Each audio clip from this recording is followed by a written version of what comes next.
Good morning, everybody, and it's morning here. I don't know what time it'll be when you actually see this, but I'm Jim Spigener again with the Montgomery County Water Level Podcast, and today I'm truly honored, and I've been trying to get him on the show for a while, but he's an extremely busy guy with Mr. Duke Coon, and I'm probably going to embarrass Duke. I want to apologize to you before I get started, but I don't have a really great filter, so I kind of say what's on my mind, and I've heard you do that a couple of times too, but I'm going to introduce Duke here, and I'm going to let him talk a little bit more about himself, and I especially want him to talk about, he has a military career. Duke was in the Navy, had a really pretty, I would think, horrific experience in the Navy.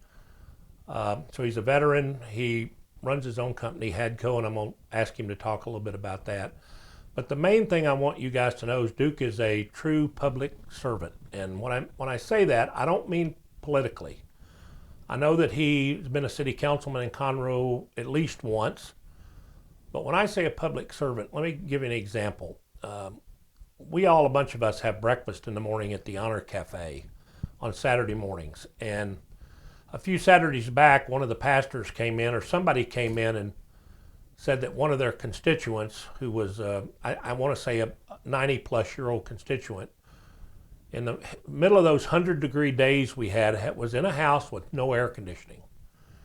And so Duke, and I'm not going to, I can't remember the details well enough, but it ended up that Duke headed up basically going over to Lowe's and picking up an air conditioner, taking up a collection, or he might have bought the first one himself, I don't know, and took it over there, and they installed it in that woman's house. And people heard about that.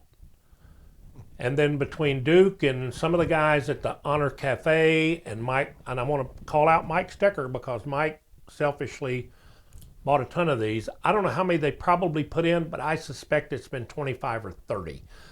Needy people in Conroe who couldn't afford air conditioning, and this man right here spearheaded an effort to do that. I know that he also gives part of his office space to some lady who does some kind of outreach for the veterans, and I apologize that I'll let you talk more about that. Duke's on the commission for the Veterans Memorial Park. He's been a driving force behind getting the new building built, and if you haven't been over there, I've been to a lot of these parks. Conroe's is head and shoulders above 90% of the ones I've ever been to. And they maintain it well. They utilize that park. We even have veterans on that commission. In fact, Jimmy Edwards is the president. That's correct. He's chairman of the board. Chairman of the board, and Duke works tirelessly at that also. And I can't tell you how many times Duke has taken a $100 bill off of me for some other, he's not bashful about asking for money. That's right. So I just want you guys to know that Duke Coon he's probably not as well known over here in Splendora, but in the rest of Montgomery County and Conroe especially, Duke is really known for his public service. He's a great guy. I think he would make a great mayor of Conroe. Conroe needs leadership right now in the worst kind of way.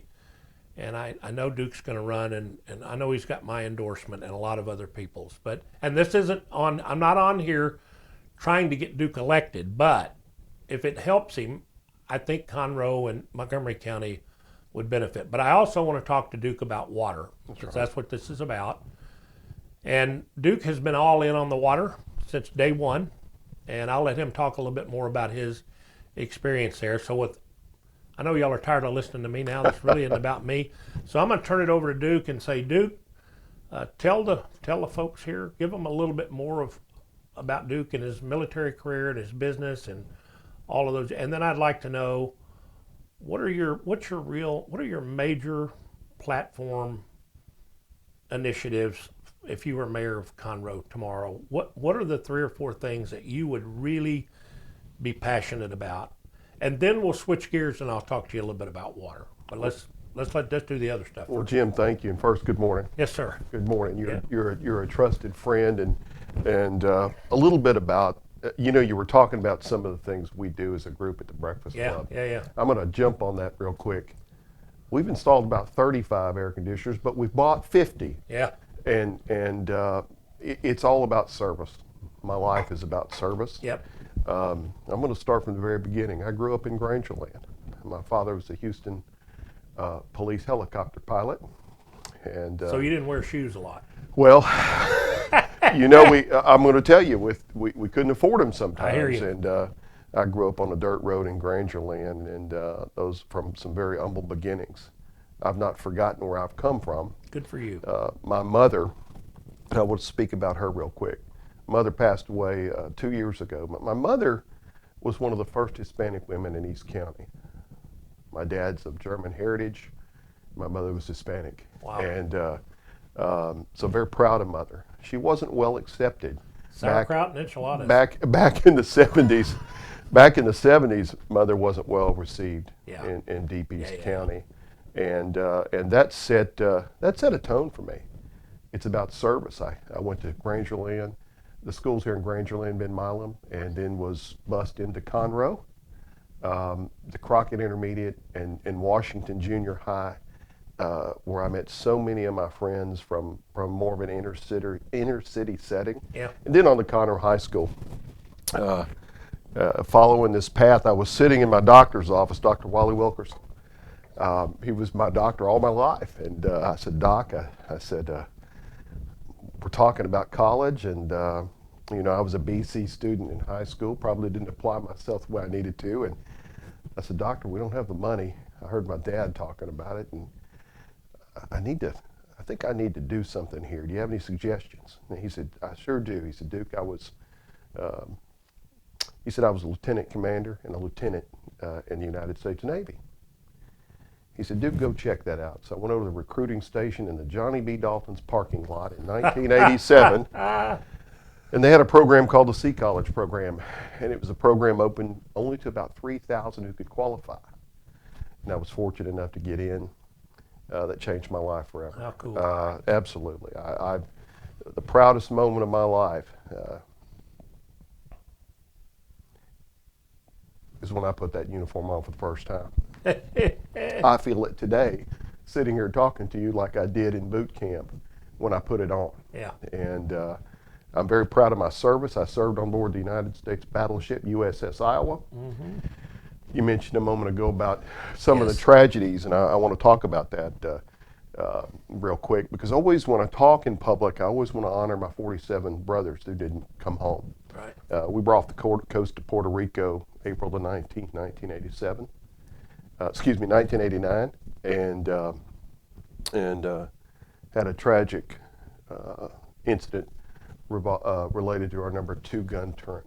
That turret exploded, and we lost 47 shipmates. Wow. They'd almost lost the ship. It wasn't for the courage of the crew and the bravery of our captain. We would have probably lost the entire ship. From that moment on, I was 20 when that happened. Yeah. Everything changed for me. Mm-hmm. I thought about my father and his service as a Houston police officer and a helicopter pilot. I thought about my mother as she tried to go through nursing school at this same time and finally finished and became a nurse. I'm so proud of her accomplishments coming from such humble beginnings. But that forged, I think, me forward to today, that event that day, April the 19th, 1989. It's all about service for me. I've served on the Crichton Theater Board as president, but let me tell you what I'm most proud of. I'm most proud of my service to the Montgomery County Veterans Memorial Commission. We're going to see that all the way through to the end to honor our veterans. It's not only a gift, that park, to the residents of Montgomery County, it's a gift to the nation. And if you haven't been, it's located on I-45 just close to the Montgomery County Library. And if you haven't been, you're cheating yourself. I'm telling you, it's a blessing to this community. It's a blessing to our nation. Beautiful. But I want to talk about something else. I've been chairman of the board of the Lone Star Family Health Center now for on and off for about 15 years. I think 13 of the last 15 I've chaired it. We have our flagship facility on the South Loop. We're adding on to it now. It's about 120,000 And this is square for feet. all of Montgomery County. Absolutely. We provide some of the best health care that you could ever hope for in Montgomery County. Now, is this care free, or is it No. reduced cost? It is reduced cost. Okay. It is. but it's sliding fee, it's insurance. Yep. What's unique about our facility is we have a staff of about 20 doctors, but we have 30 residents in a residency program that come in and train, and those are the brightest minds from all over the world. You bet. And they stay right here in Montgomery County, a lot of them, after they get through the residency program. So we have 5 locations. We got them in Huntsville, got one in Grangerland. Is there any in Magnolia? Not in Magnolia yet. Okay. Got one in Willis. We do. Okay. We do. And it's state-of-the-art care. And that's a nonprofit that I chair. That's where my heart is. Yep. Let's talk more about service. I was first elected in 2002 to City Council. Conroe City Council. I was a young man. I wanted to serve. That's the theme. Serve, Duke. Serve. How old were you? I think I was 31 or 32, and I don't think anybody thought I had a chance. I think my dad and I thought I had a chance, and sometimes you can sneak up on them though when they're not, We did, and it was such an honor to serve. I served from '02 to '06. I didn't have an opponent, but I had a young daughter that was just born, and I thought, gosh, I don't have an opponent. That means I did my job. And I picked up the phone and called a dear friend and said, look, I don't have an opponent, but I'm not going to run for re-election. I've done my job. Mission accomplished. And so he ran. He stayed for 2 terms, 2 4-year terms. That takes us to 2014. And I said, hey, you're termed out. I want to serve again. I've got to get in there and serve. So I was fortunate enough to serve from 2014 to 2022, and now I'm term limited. Was that one 6-year term? Is that what? 14? No, 2 4-year terms. 2 4-year terms. Okay. So I was fortunate enough to be elected 3 times. Wow. In the city of Conroe, and I'm grateful. You mentioned it just a moment ago. We are running for mayor. Yes, sir. Jim, leadership matters.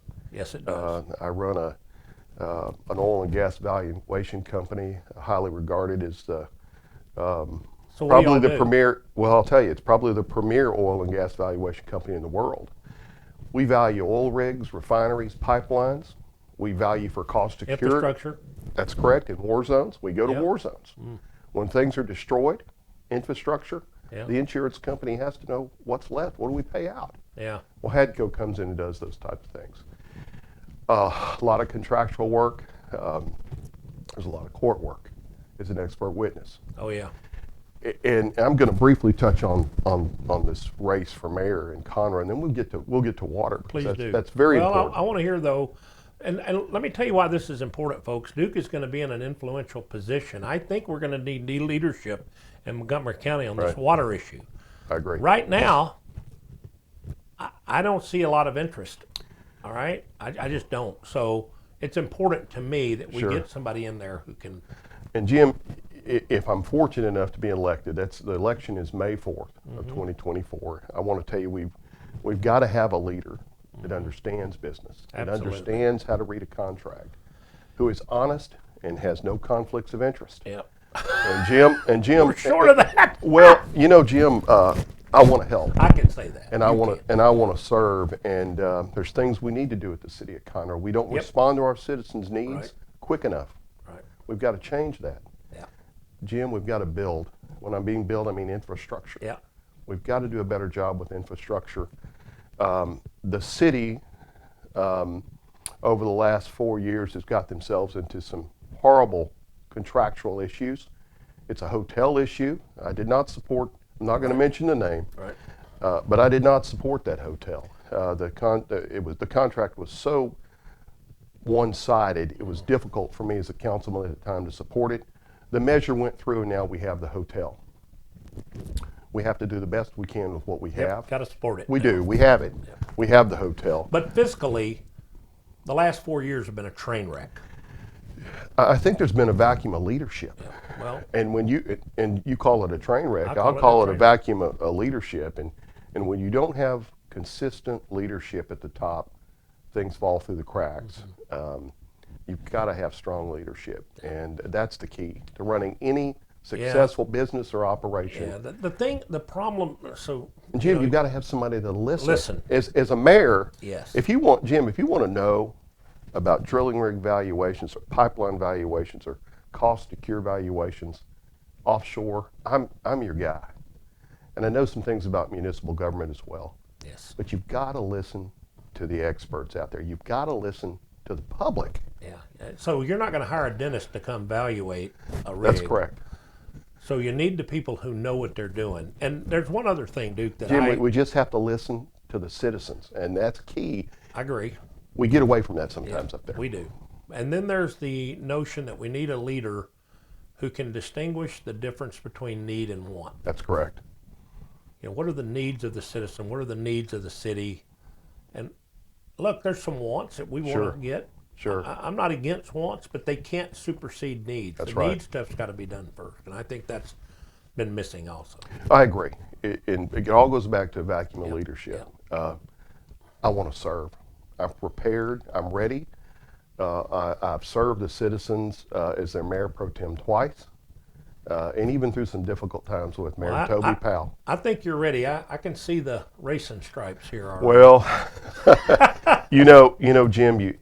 Honestly, every day you learn something new. You do. If you're going to be in a leadership position, you've got to prepare yourself to listen. Totally agree.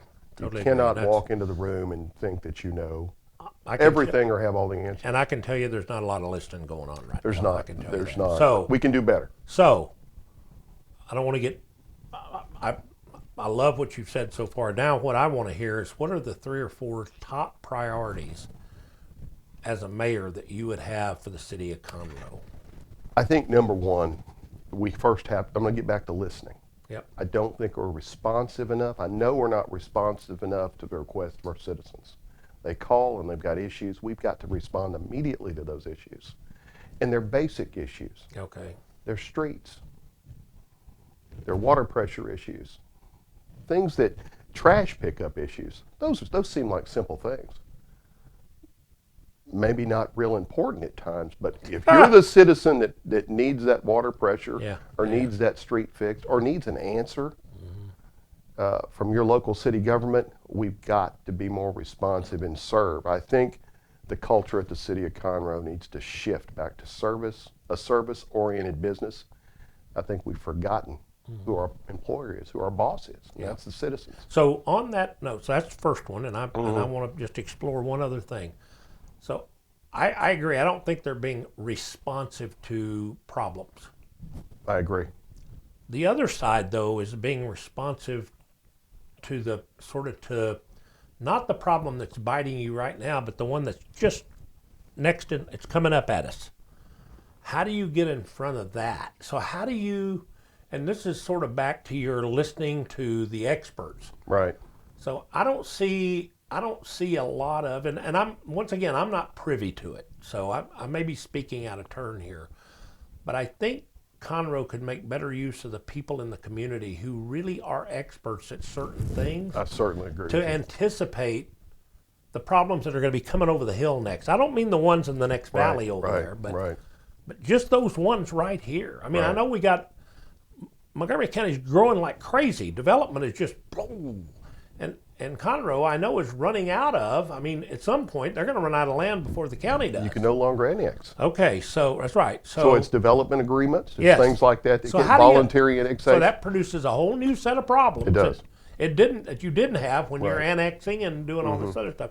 So talk a little more about that response. Yeah, before we get there, I want to talk about another need that's important to me. I mentioned at the beginning my father was a Houston police officer, and I understand the sacrifice that those officers make. Public safety is something along with your infrastructure, your water, your sewer, your trash pickup. Public safety is important.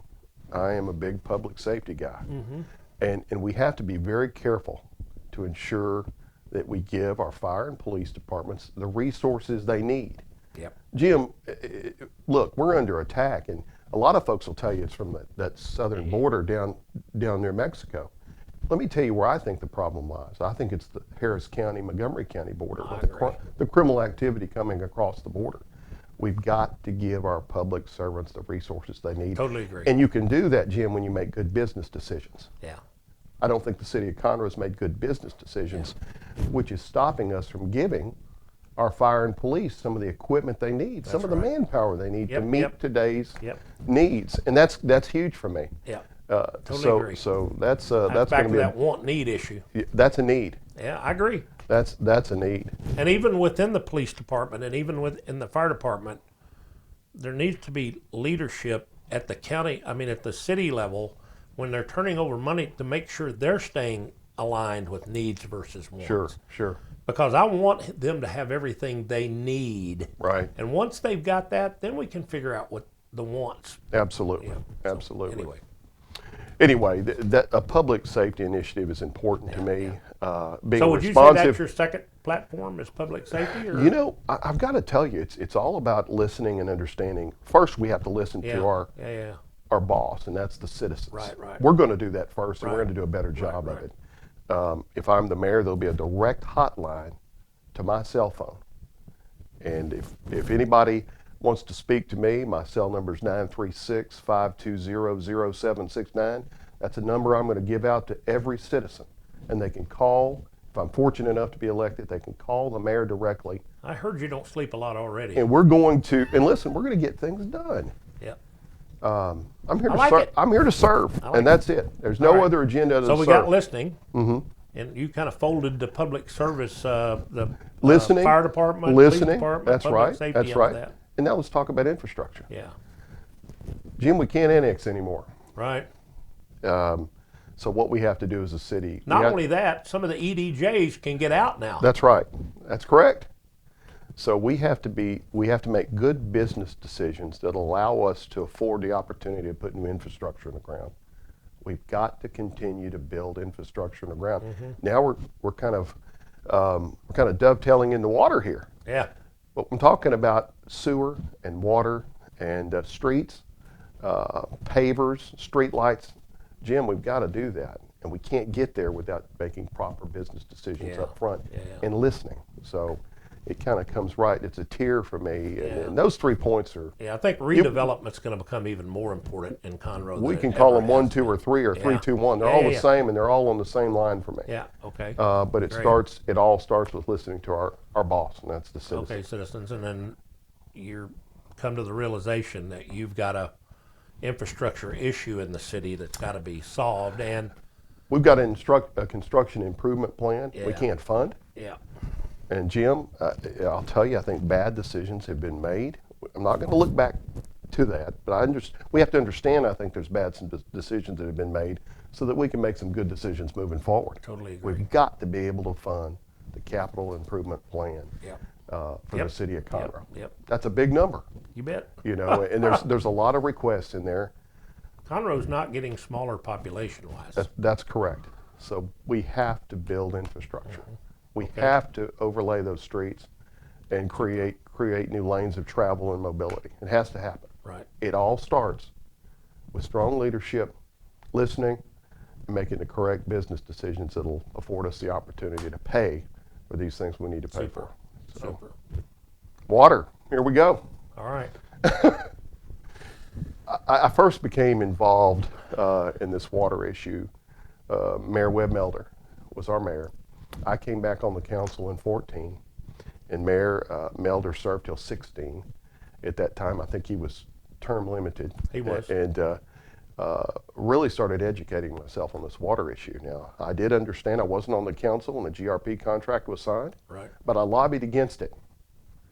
And I felt strongly that was the wrong thing to do for the city of Conroe to get in such a one-sided contract. Right. It reminds me of a hotel contract that the city of Conroe just got themselves into. Yes. We have the hotel. Yep. We've got to do the best we can with it now. Poor leadership got us in this position, and not listening got us in this position. So Webb Melder was the mayor. What an honor it was to serve with him, a leader. Started educating myself on water, and I think Mayor Melder left in May of 2016 and kind of briefed me on where the city was. At that time, the city had just entered into a lawsuit with the San Jacinto River Authority about escalating fees. And Jim, it's no longer equitable for our citizens to pay pumpage fees, right, and pay surface water fees. Right. We pay a fee on every gallon of water we pump out of our own wells that have been in the ground for 40, 50, 60 years. So does the whole county, basically. That's correct, and it's not equitable, And and it's got to stop. right. I'm committed to a different time and a better contract. Yeah. And Jim, I'm just going to be blunt with you. We've got to find a way to get out of that contract. Now, let me say this. Having a surface water treatment plant in Montgomery County, I think is a blessing to this county. Absolutely. And I think we can all agree on that. Yep. We have a unique opportunity here to bring that water off the lake, the portion that we own. You know, as you know, Houston owns a majority of the pond out there, we would call it. And Well, here's the sad thing, Duke. Actually, we don't own any of it. So the SJRA owns or has the rights to a third of it. That's correct. And they have a reservation on the other 2/3 if they need it, and the city of Houston will sell it to them. So they pay the city of Houston a couple of $1 million a year for that. Gotcha. Do you still have a contract with the water coming from the Trinity River? Yes. You still have an allotment there? The SJRA has an allotment of that. Good. That's important. But that's been cut in half, by the way. Has it really? Yeah. I didn't know that. So here's where I want to go with the water discussion. I think nobody in Montgomery County likes the situation that we're in now. Nobody also is dumb enough to believe that we need to let that water plant go away somehow or another. Sure. We're going to need conjunctive use. Conroe is probably in a better position for the future with water than down here in Splendora and East County, for example. We have so many wells and and you can use the Catahoula. That's correct. That's correct. So Conroe is in a little bit better position, but the problem that we have is the water is not equitably distributed. And what I mean by that is the north part of the county has access to more groundwater easily. They have all 4 aquifers they can take out of. You get down here in Splendora, Porter, New Caney, it's hard for them to use the Catahoula. Yeah, is that the Evangeline, the Chico, the Jasper, and the Catahoula? Okay, So I'm refreshing my memory here. Yeah. Actually, there's 5. Okay, now what's the 5th one? Well, between the Jasper and the Catahoula is something called between the Evangeline and the Jasper is something called the Burkeville overlay. Wow, is that And just the a very... well, it's pretty thick, but it is so dense. You know, I don't read about that. It's a clay. It is a almost solid clay those layer. USGS reports. I never read yeah, it. yeah. I never read about it. Nobody talks about it because Okay. it's not really a viable aquifer. There's water in it. Sure. But it's really a confining aquifer. I got you. So the Evangeline and Chico, and the citizens probably don't care about this, but the water just changes interchangeably, can go between those two. They're definitely different layers, but there's nothing stopping the migration of water between those two. Sure. The Burkeville overlay is impervious. Right. So the Jasper can't get to the, and they can't get to the Jasper, so it's a confined aquifer. Sure. You know, on the way over here this morning, Yeah. we were talking about some of the things I'm concerned about, and I had a question for you this morning about why the Harris Galveston Subsidence District has all these extensometers. Did I say that correctly? Extensometers. There you go. Extensometers, that's it. Don't feel bad, Duke. Nobody. Extensometers. They have 14 to 16 of these things that they utilize. In Montgomery County, we don't have any. Yeah. And I wonder, and you know, talking to you this morning, those are up to $3 million or more. And they're a piece, as you mentioned. Yes. And once and for all, we need to try to figure out this. Now that the San Jacinto River Authority's been talking about subsidence, we need to kind of take Harris Galveston. That's true. Whether we actually have subsidence, and if we do, where is it? Yeah, the question isn't whether we have it. We believe there is subsidence at the district. It's what's causing it. So Gotcha. if pumping out of the shallower aquifers is causing subsidence, we can manage that. Sure. If you can pump out of the deeper aquifers and not get more subsidence, that's where we need to go. Like you mentioned. But we don't have the data right now to tell us And that. it's going to take years once you put in those extometers. Yes, if you use them. So we're doing something to shortcut that. Gotcha. We're doing coring samples, Okay. which will tell us what the properties of those clay layers are. Will they compact further or not? And if they do, Interesting. how much will they compact? We need to have that answer. We do. We need to have that And answer. those coring samples, believe it or not, are about $1.5 million Wow. per hole. So we're doing 2 of those at the district. The Lone Star's taking that on. Yeah, so here's the problem Lone Star has, and it's a significant problem, is that we need data to regulate this precious resource that Sure. Conroe, Splendora, New Caney, Magnolia, Cutting, I don't care where you are. Let me tell you something, when the water shuts off, the development stops and people leave. Absolutely. When the water gets to be more expensive than your electric bill,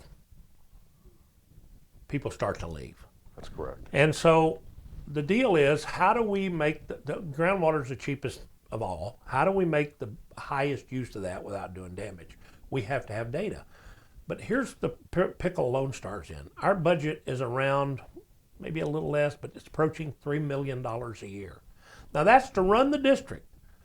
And if That's we after cutting it back. You cut the budget back by what, 20%? Yeah, but we've still been banking some money. So Congratulations. thank you.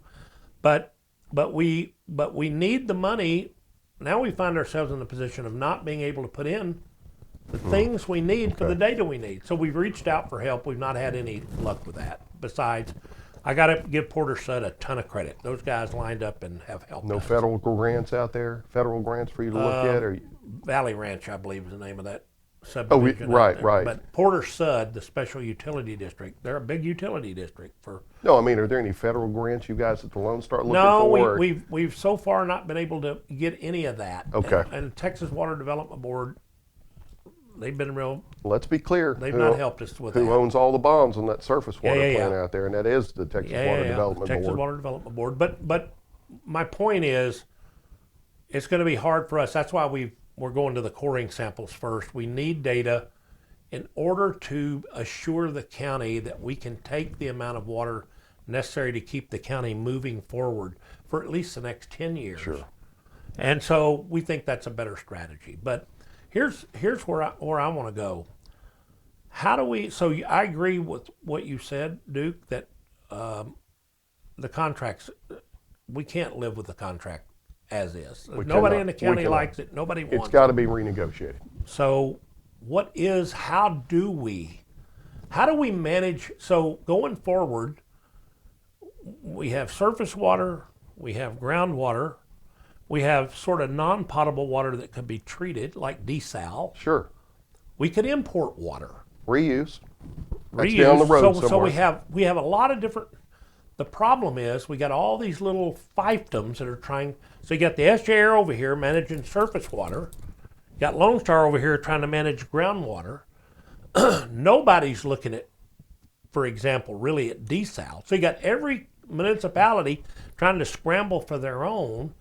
How do we manage this so that this county doesn't have the state step in and start doing mandates like they did down in Harris County? We certainly hope. So what do we do? All politics is local, and we certainly hope the state won't come and step in. That's a possibility. Remember the Texas Water Well, how do we Development keep Board. them from doing that? You know, here's my thought. I think it all goes to the contract.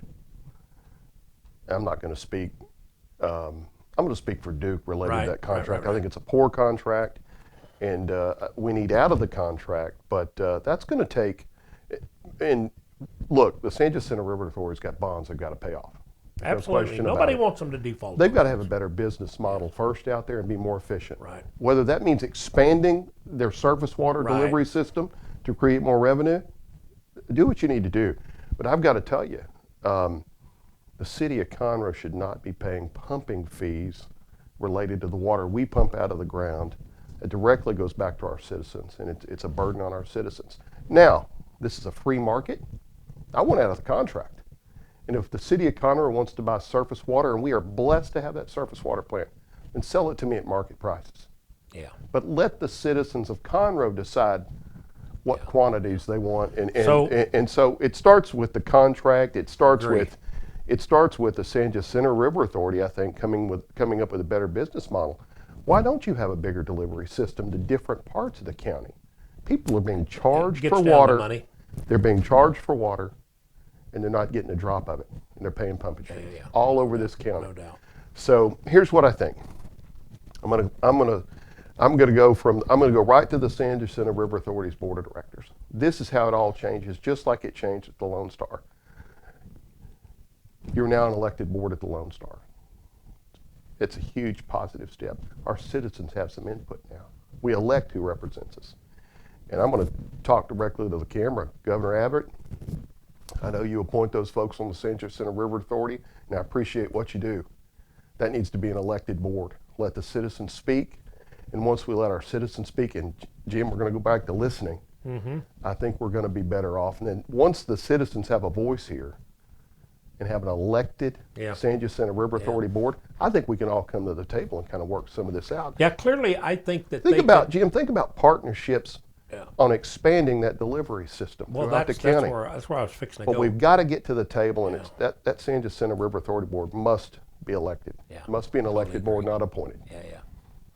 So here's the problem we have, and I'd like to get your input on it, because Hank has really worked hard on this water summit. So Hank is trying to figure out, what do we do in the future going forward?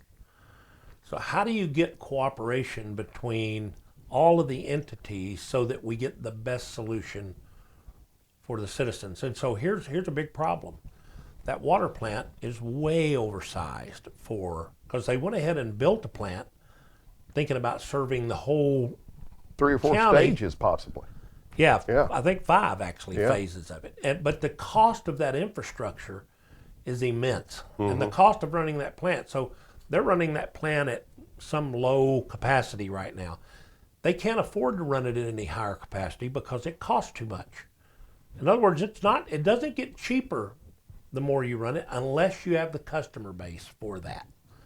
And so, if the contracts went belly up, just out of selfishness, and this is the reason I think we need a better plan for the water in the community. Right. Forget about, if I were Conroe, and I'm a capitalist, if that contract goes belly up because of the antitrust suit, if I were Conroe, I'd drill 2 more Catahoula wells and tell the SJRA I'm just not paying.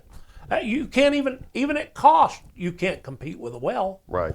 That's and correct. so you don't have a contract you're holding me to now. That's now correct. The contracts have been found invalid because the rules that made them were illegal. Sure. I'm drilling 2 more wells and you're out of it. Now where does that leave us? Is that good for the county? No. Is it good for Conroe? Maybe. Long term, is it good for Conroe? I'm doubtful. So it's hard to tell. It's hard to tell. But my point is, because it's hard to tell, I'm convinced that we've got to find a better way to get collaboration between the entities. So just because Conroe wants to collaborate and wants to listen, it's bigger than Conroe. Conroe's a big player. Conroe can have a lot of influence, but I think one of the things that I would ask you to do as a mayor is get behind putting together some kind of a blue ribbon group who could either figure this out, how do we get that infrastructure and not burden people so much? Listening and bringing people into the room together. That's what we can do. Well, first, let's get some experts who can tell us what the options are. Right. How do you manage water like this in a growing county like this? What are the options that are available? What are the costs of those options? Do we need an overarching group that manages water in Montgomery County? Jim, can we have that conversation with the board the way it is now at the San Jacinto River Authority? No, I don't think so. It's got to be elected. I don't think so. I don't think we can even have it. Yeah. I don't think we can have it with all the entities the way they're set up right now. So I really don't want the state stepping in here. But by the same token, I don't see how, I'd love for the county commissioners to get more proactive about this. Is a county issue. It is, and as you know, they don't have wells. I know they don't. So that's why they kind of step back from this a little bit. And I'm not trying to tell them you ought to step in and take it over. But if I were a county commissioner, if I were the county commissioners as a group, I'd be worried about the viability of Montgomery County not to have more state interference if we don't do something about it. Sure. And I don't know but here's what I know. I believe if the mayor of Conroe gets behind something like this, and the mayor of Magnolia is behind it, I agree. The private water companies want to have an equitable thing, so they're not being tried to put out of business. Lone Star's all in on making sure. So if we had all those entities set down or representatives of those sit down and figure out, one, how do we organize to do this?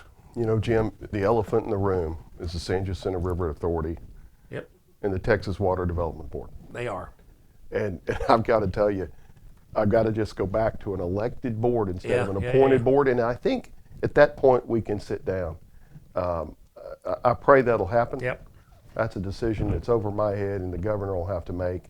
Well, there have been some great decisions come out Sure. being an elected board over at Lone Star. I'm not speaking as the board president. I'm speaking as an individual here. But the fact of the matter is the lawsuit got done away with. Lone Star spent Sure. $1.7 million fighting the citizens of Montgomery County. So that stopped. That bleeding is over. That's one of the reasons we were able to lower rates. We also had to fight the Texas Water Development Board Sure. from trying to put us back in that bucket again because those bonds are dependent on that. And unless you have Lone Star holding the gun to everybody's head, you don't have a way to increase the GRP.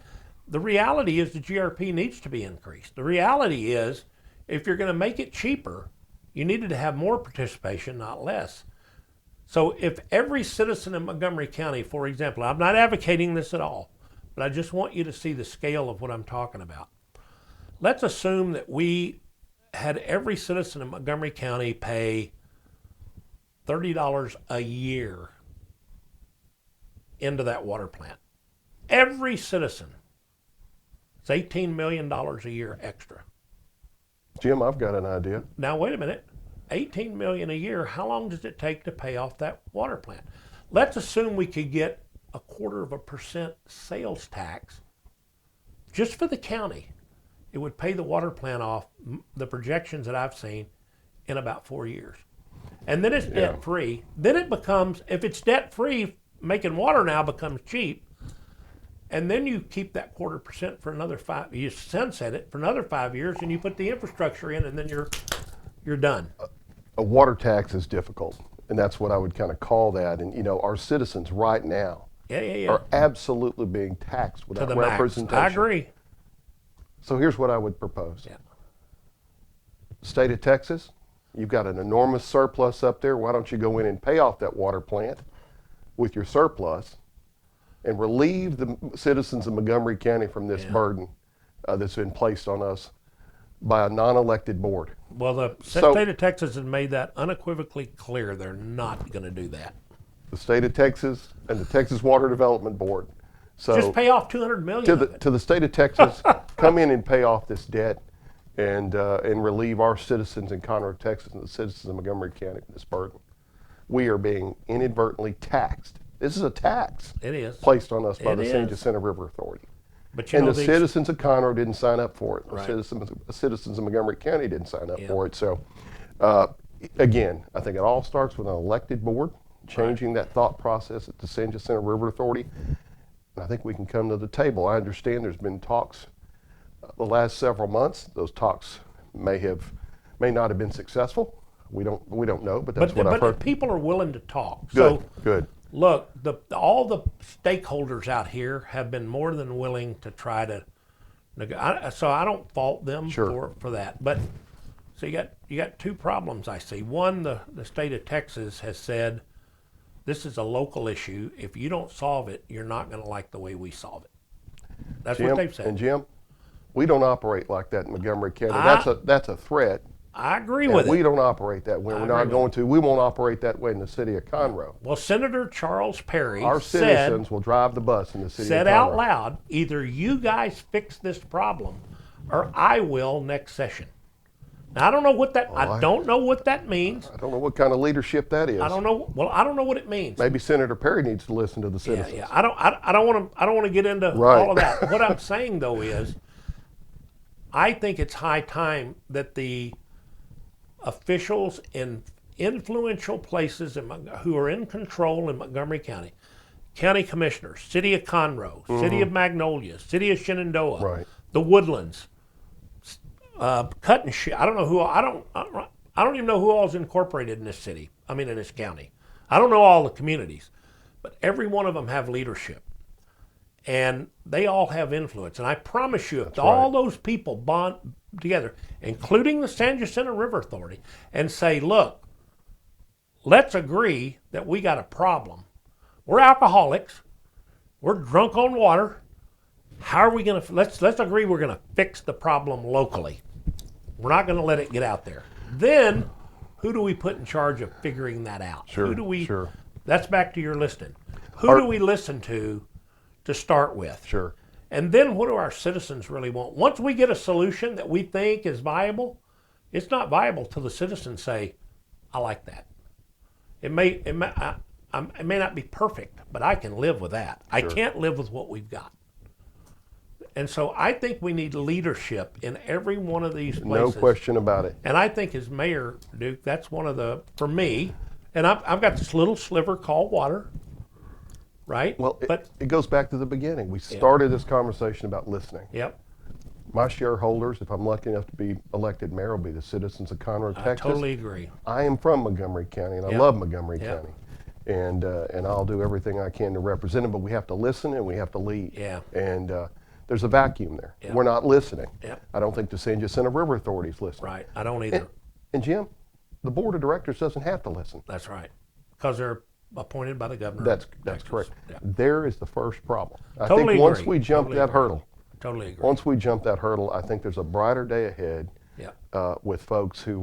Well, they're not going to negotiate until they have to listen. That's correct. But, okay, so I think we got to put pressure on that, but I still think even if we get an elected board, we still have a big problem we got to solve. We can't just depend on them to do it. How do we pay off the surface How water? do we do How do those this? bonds paid off? I know it's And then how do we build the infrastructure? Right. And how do we do it in a way that the citizens of Montgomery County feel like it's fair, that they're going to benefit? And here's even the bigger issue, Duke. You know, you talk about attracting people to Conroe. Conroe can't grow anymore, so what you're going to do is you're going to upgrade. You're going to build infrastructure. You're going to upgrade Conroe. Sure. If people are paying like I paid in Magnolia, I know one of the city councilmen in Conroe last year got $1,500 water bills. I was paying $750 a month in Magnolia. You are not going to attract people to this county if all of a sudden the county finds itself in a situation where everybody's paying that. And that's where we could be if it's not managed. And that's going to hurt growth. It hurts all these young families. Right. So Take the restrictions off the citizens of Conroe. yeah, We didn't ask for this burden. yeah, You know, we were incorporated in 1904 yep, and served our citizens with water, yep, and it met their needs. This GRP contract has been a disaster since it was signed in 2011 or 12. There's a new day coming, Jim, and it starts with listening and leadership. We've got to have folks who understand contractual obligations. We have to have folks who run a business. In these negotiations that you're talking about, yes. these appointed boards have to end. And we've got to do away with and that. we've got to have some people, Duke, who know how to bring people together. Sure, absolutely. Because absolutely. this is going to be like buttering a wildcat's honey with a hot knife.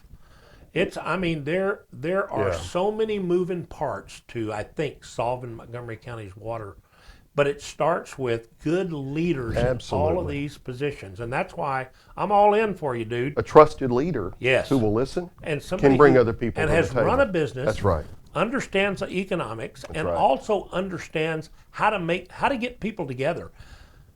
You don't sell a contract, Duke. No matter if you're the premier, how'd you get to be premier? Sure, you got sure. to be premier because you know how to deal with people. Absolutely. You know as well as I do, I'm in this business. Sales isn't about, it's about the product. If you have a crappy product, you're not going to sell it. But even if you have the best product, if you don't have a relationship, if you don't know how to do relationships, you don't know how to develop trust, you will not be successful as a company. Jim, I run a business. I've sat in some of the largest joint ventures in the history of the drilling industry. I've been the middleman between some very large companies. I can't mention them today, but I'll tell you this. You know, sitting in those boardrooms and understanding what's going on, I educate myself every day through running this business and that I run, and it does take leadership and back to listening. Yeah. I listen. I listen when I'm in those meetings. Yep. And we're going to have a mayor that can bring people together and listen. And I think if we've got that kind of leadership at City Hall, the sky's the limit. I will always serve, if elected mayor, I will always do what's in the best interest of the citizens of Conroe. That's it. Water is going to be the most important issue that we talk about moving forward. Infrastructure, some of those other things that we talked about are extremely important. But long term, water and the supply and how we meet the demand of a growing city is important. But you have to have everybody in good faith ready to come to the table. Totally agree. A non-elected board in good faith can't come to the table, in my opinion. We can't even negotiate. Now, I've kind of bashed the SJRA here a little bit, but I want to back up and tell you again, that surface water treatment plant is a blessing to Montgomery County. It is. We have to have it. We can't let the surface water treatment plant go defunct. Yeah, the structure. So it's going to take leadership to maneuver through this path. Having a river authority and having surface water. Sure. I don't want the SJRA to go away. I don't either. I don't. I agree with you. I think they're going to be a critical asset in this game, but they can't keep operating the way they operate. Sure. Right. But that said, I still feel like. I mean, I know that as a mayor of Conroe, your number one concern is Conroe. But Conroe, being an island in Montgomery County, is not a good thing. No, Jim, no, you're right. You're right. So I need a guy. It's got to be more global than just the city of Conroe. Yes, I need a guy who can look outside of Conroe and say, we need to build these relationships. Who are our partners? I remember Mayor Melder. Yeah. When he became, I guess, city councilman, I think, I heard him talking about going to Tommy Metcalf, Will Metcalf's dad, when he was mayor, and Judge Sadler. Yep. And telling him the only way he would run is if on election day when he got elected, that the commissioner's court, which Judge Sadler would bring, and Tommy Metcalf would bring the city of Conroe's council. Jim, I was in that picture. And meet in the middle of the street and shake hands and start a new day of cooperation. I was there. That's visionary leadership. Sure, I think the fact that you subscribe to that, Duke. So not only is your business background, your business acumen, your desire to serve, but your ability to collaborate and see beyond just your own selfish, and Conroe has some selfish interests that need to be attended to. That's your job. But you don't get there if that's all you look at. You can't isolate yourself. Yeah, you can't isolate yourself. We've got neighbors to the east, the north, and the west, and the south. And we have to collaborate with these people, Jim. Or we won't be successful. A lot of tension on that southern border of Conroe. You know, there is, but I'm going to say this: there's a lot of tension when you cross over the San Jacinto River Bridge. Yeah. But I want to say this: those folks in the Woodlands are good people. They are. They pay an enormous amount of school taxes to the Conroe ISD. Educate our children. They're our friends, they're our neighbors. They are. And I think for too long they've been looked at in an adversarial way. Right. They're our neighbors. Right. Just like Willis and Magnolia. And, totally agree. Cut and shoot Granger land. Even if you don't, so I know a lot of people who think of the Woodlands as this isolated bunch of rich guys down there that blah, blah, blah. I know people that think of Conroe as a bunch of old fogies who don't want anything to change, want it to be. No, listen, I listen to all these people. Sure. We need leaders, though, who, in spite of those kinds of things, can see beyond that, because we're never going to change that unless our leadership really starts to act in a different way. Sure. No, I agree. And so I'm looking, to Duke to be a leader who's bigger than Conroe. Doesn't forget about Conroe by any, but is bigger than just Conroe and really understands the implications of being Jim, I think a powerful driver in the county. We won't be successful without collaboration with our neighbors. All right. We can't do it on our own. I can't do it on my own. I agree. We're going to listen. Yeah. We're going to listen. Well, you're going to be listening to me, I promise you, because I'll be talking more. I'll listen. All right, folks, I'm gonna wrap this up. I know it's hard to listen to anything like this for as long as I could keep talking for a couple of days, but Duke, I want to thank you for coming on and being willing to participate openly. I really find it hard to get certain politicians on here because they're afraid they're going to say something that alienates somebody. Jim, I prefer you call me a public servant. Exactly. Well, service, and and I'm going to call it like it is. Yeah. And that's it with me. I have there's no other interest, self-interest. I'm just going to call Yeah. it like it is, Super. and work hard Super. for Conroe and Montgomery County. Well, let me That's it. just say this in closing. As a private citizen and as somebody who kind of gets around a little bit, I'm throwing my full support behind Duke Coon, and I really think any of you listening to this, he's going to be pivotal in any water solution that we have, because I do believe he will be the next mayor of Conroe. Duke, Thank you, Jim. thanks for coming on. Thank I you really so much. I appreciate it. appreciate Yes, sir. being here.